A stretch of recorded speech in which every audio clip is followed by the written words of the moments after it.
दोस्तों, पहले मैंने जाना कि जो सैंक्शन है वो कैसे बनाएंगे और अब हम जानते हैं कि जो गेस्ट लेक्चर है उसका बिल कैसे प्रिपेयर करेंगे। उसको बनाने के लिए हम हमारे पास एक एक्सेल शीट के अंदर हमें सारा डाटा तैयार करेंगे। इसमें हम क्या करेंगे, हम ये पूरा पूरा डाटा वहाँ पे लिख देंगे। इसमें क्या लिखा है कि एक बिल है ये आईटी और फिजिकल एजुकेशन के जो स्टूडेंट है जिनका गेस्ट लेक्चर लगा था नवंबर 25 से लेकर फरवरी 26 तक, उसका ये बिल है। और किसके अंडर है, ये एनएसक्यूएफ के अंडर है। और इसका जो कंपोनेंट नेम क्या था, financial support for resource person. और ये इसका कोड है। ये सब हम ऊपर डाल देंगे। उसके बाद यहाँ पे डाल देंगे जिस दिन आप इसको सैंक्शन करोगे, सैंक्शन डेट यहाँ पे आप डाल दोगे। डेट को डालने के बाद अब आप अपनी एक्सेल शीट में ये सब डाटा फिल करोगे। जो भी गेस्ट लेक्चर आप लगवाओगे उसका जो डाटा होगा आप वो सब यहाँ पे डालोगे। गेस्ट लेक्चर वाले लेक्चर का यहाँ पे हम सीरियल नंबर में वही जितने आपके गेस्ट लेक्चर हैं उनका सीरियल नंबर यहाँ पे आ जाएगा। उसके बाद आधार कार्ड नंबर में उस गेस्ट लेक्चर का आधार कार्ड का नंबर, नेम ऑफ वेंडर में जो गेस्ट लेक्चरर है उसका जो नाम है वो यहाँ पे आएगा। उसके बाद पे कोड, जो पे कोड स्पर्श पोर्टल के माध्यम से उस गेस्ट लेक्चर का बनेगा वो आप यहाँ पे डालोगे। डालने के बाद उसका पैन नंबर भी आप यहाँ डालोगे। और अब उसका जो आईएफएससी कोड है, बैंक का आईएफएससी कोड है, वो डालना है आपने। उसका अकाउंट नंबर डालना है।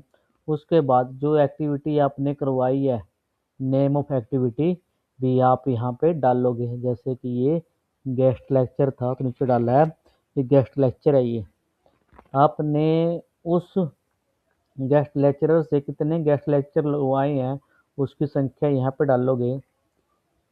और इसके अंदर अब आप यहाँ देखो, total class conducted by guest lecture for classes 9th to 12th। जो गेस्ट लेक्चर आया था उसने कितनी क्लास ली थी 9 से 12 के बच्चों की। तो हमारे पास 9 से 12 में 4 क्लासें हैं, वो हमने 4 के 4 यहाँ पे डाल दी है क्योंकि उन चारों क्लासों का गेस्ट लेक्चर इसने इस गेस्ट लेक्चर ने लगाया था। उसके बाद यहाँ पे हमने उसका रेट डाला है कि पर गेस्ट लेक्चर कितना रेट है, 500 रुपये। और एक गेस्ट लेक्चर एक है, उसकी गुणा कितने के साथ होगी, 4 के साथ। टोटल कितना बन गया, 2000। एक guest lecture into 4 classes, rate 500 पर क्लास। उसके बाद जो पेमेंट बनेगी कितनी बन गई, 2000 रुपये एक गेस्ट लेक्चर की बन गई है। वो हमने यहाँ पे मेंशन कर दिया है। इसको आप यहाँ से देखोगे चीज़, ये सब मैंने यहाँ पे मेंशन कर दिया है भी उसने कितने कितने गेस्ट लेक्चरर थे, उसने कितनी क्लास लगाई हैं और किस रेट से लगाई हैं। तो उसका जो टोटल है वो भी यहाँ पे डाल दिया है। उसका जो गेस्ट लेक्चर का टोटल एक्सपेंडिचर था, एक गेस्ट लेक्चर का था 2000 रुपये। और मैंने ये 4 लगवाए थे, 4 अलग अलग बंदों से लगवाए थे, तो सबका डाटा मैंने यहाँ फिल किया हुआ है। और उस उनका उनके अमाउंट भी मैंने डाला हुआ है। आप यहाँ पे देखो और ये भी यहाँ पे देखो, इन सब की जो मैंने टोटल अमाउंट है डाल रखी है। और उसका जो टोटल है वो मैंने नीचे यहाँ पे डाल दिया है। अब आपने जो मोहर बनवाई है उस मोहर में आप देखो, यहाँ पे पेड एंड कैंसिल वाली मोहर है। इसमें जो आपका ट्रेजरी का बिल नंबर बनेगा, यानी कि एसएनएस पर से जो आपका बिल बनेगा वो बिल नंबर आपने यहाँ पे डाल देना है, अपने हाथ से लिख लेना। उसके बाद जो गेस्ट लेक्चर है उसका कोई इनवॉइस नंबर नहीं होता, बिल नंबर नहीं होता। उसकी कोई यहाँ पे डेट नहीं है, तो आपने इस यहाँ पे करना है ऐसे डाल दो, डाल दिया। अब आपने यहाँ पे लिखना है bill paid and pass for payment rupees, जो टोटल अमाउंट है आपका, जो यहाँ पे आपका अमाउंट आया जितना का बिल पास किया है, ये वाला अमाउंट आप यहाँ पे डाल दोगे।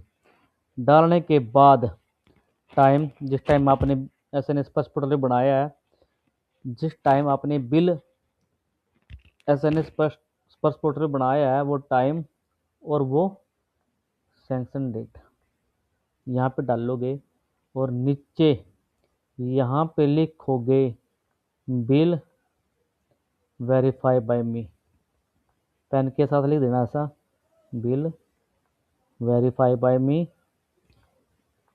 ये यहाँ पे दूर ऐसा लिखोगे, यहाँ मैंने इसमें डालने रखा है। डालने के बाद यहाँ पे नीचे प्रिंसिपल के साइन आएंगे, और साथ में जो प्रिंसिपल की मोहर है वो भी यहाँ पे लगेगी। उसके बाद आपका पूरा बिल तैयार हो चुका है, आप इसको अपलोड कर दोगे।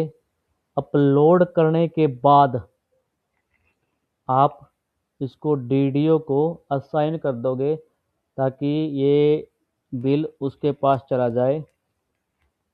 ये था आपका गेस्ट लेक्चर का जो आपने फॉर्मेट बनाना है बिल के लिए, वो इस तरह से बनेगा।